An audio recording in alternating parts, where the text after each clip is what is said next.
What's up, guys, and welcome back to Beyond the Void Horror Podcast. My name is Alex, and today we're going to be doing another spoiler-free review of a movie from the Toronto After Dark Film Festival that just aired last night called The Lair, and it's by Neil Marshall.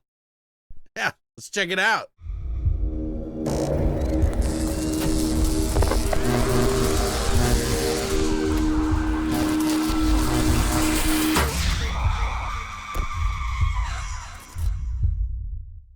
So I saw this trailer pop up out of nowhere long before I was knew I was going to the Toronto After Dark Film Festival, which they just showed this movie last night, and out of one of the two movies that they showed last night, and I finally got a chance to sit down and check it out. Now, when I saw the trailer, I was like, okay, this looks like a creature feature movie, which, you know, Neil Marshall is pretty good at doing. He's done The Descent.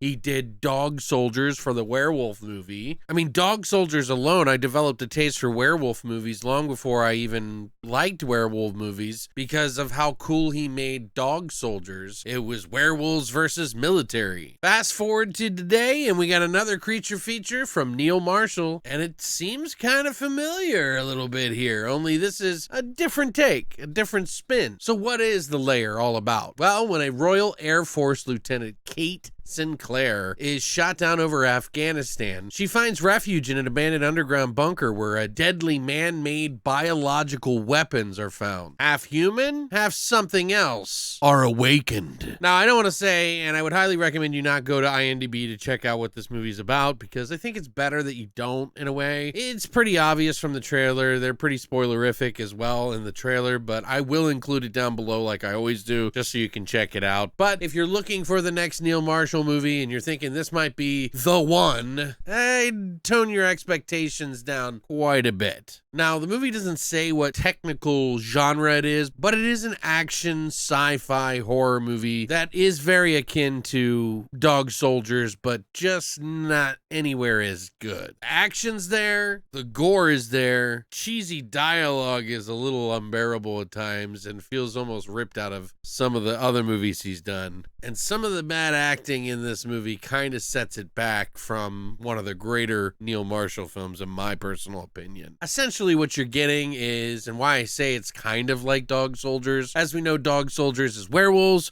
versus military. Well, this is military versus something else. And we even have one of the characters in the movie, if you remember in Dog Soldiers, one of the guys going ham on one of the werewolves with all the kitchenware and his fists. There's a character in this movie that is pretty much a complete straight rip from that part in the movie almost. I mean, down to the fight even. But don't worry, you'll have to figure that out for yourself. It's tucked in there. Not exactly the biggest moment in the movie, but it's in. So at first, when I started watching this movie, it takes place in Afghanistan. The action and everything just gets kicked right off. It goes straight into it immediately, and it really doesn't stop. I mean, there is a few moments of character development, camaraderie that they have to have between each other. There's very different international people in this ragtag group of military people who are sent there because they're sort of the misfits of all the different nations, which doesn't really make sense, but definitely makes it for that sort of Motley Crue-esque military feel where everybody's just a little bit different and they have this unique flair about them, which does add to the characters and making the movie a better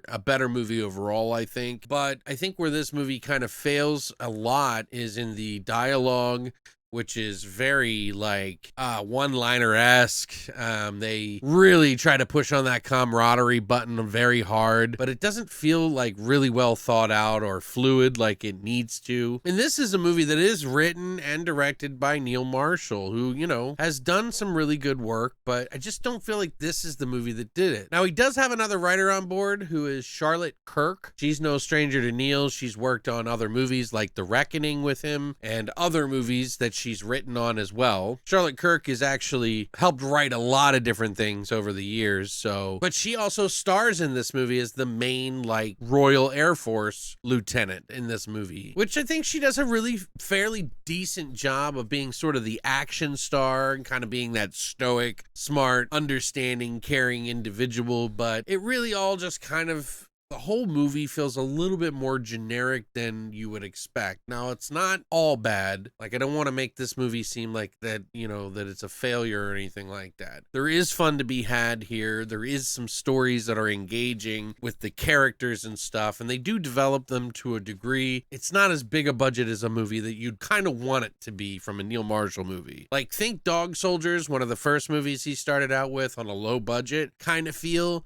but some of the actors don't bounce off each other as well as that movie. Does that make sense? The creature work in this movie is kind of cool. Like, if you watch the trailer, I mean, you really do see a lot of the creature, like, right away. But there are just some elements to it that look like something from another movie or from another lore that isn't his own. So it kind of feels like it's coming from Doom. And that's all I'll say is, like, the creatures look like they've come from the movie Doom or from the game Doom, at least. There's a lot of creatures in there, so you have to figure that out for yourself. The movie really kind of shows its hands pretty quick, so it lays down the cards, and halfway through you kind of understand where this is headed and why this specific bunker that she finds is so significant and why everything in it is happening. They really kind of lay it out and give it to you pretty quickly, which I feel like they could have like kind of played on a little bit more of the suspense in this movie and really kind of made it lurk around corners. But, you know, Dog Soldiers was kind of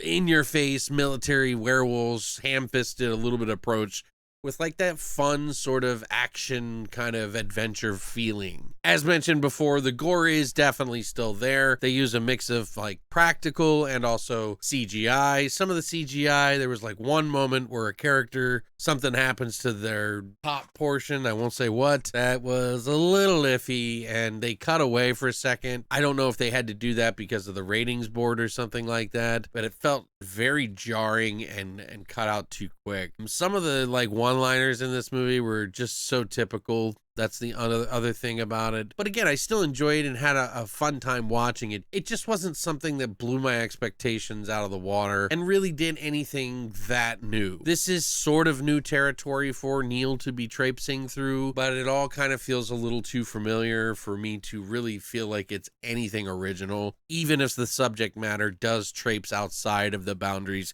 he's gone before. It's not a bad film, but it's not something that I would say rush out to the theater to see. It feels a little bit more like it's straight to video, kind of like VOD kind of feel to it. But I would still give this movie about a 6 out of 10. It isn't anything super original, but still has some entertainment value and some enjoyment to have out of the characters and sort of what is going on in the story.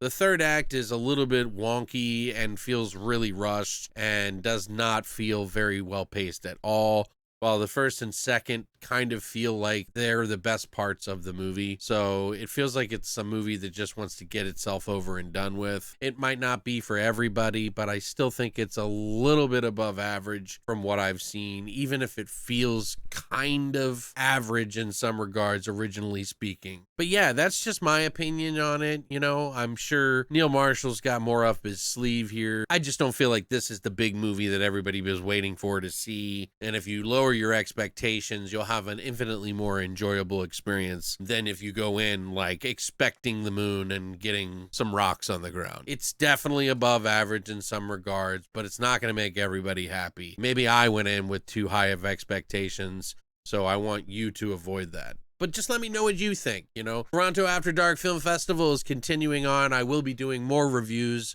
of some of their films that they're showing. Trying my best to do as many things as I possibly can because you know I love it. And I love you guys for coming by and supporting it. So thank you so much for coming by. Let me know what you think in the comment section down below. And if you enjoyed this video, please hit the like and subscribe button and even the bell notification to let you know when I get a new video. But there's more on the way. Happy Voidtober. And as always, long live the void.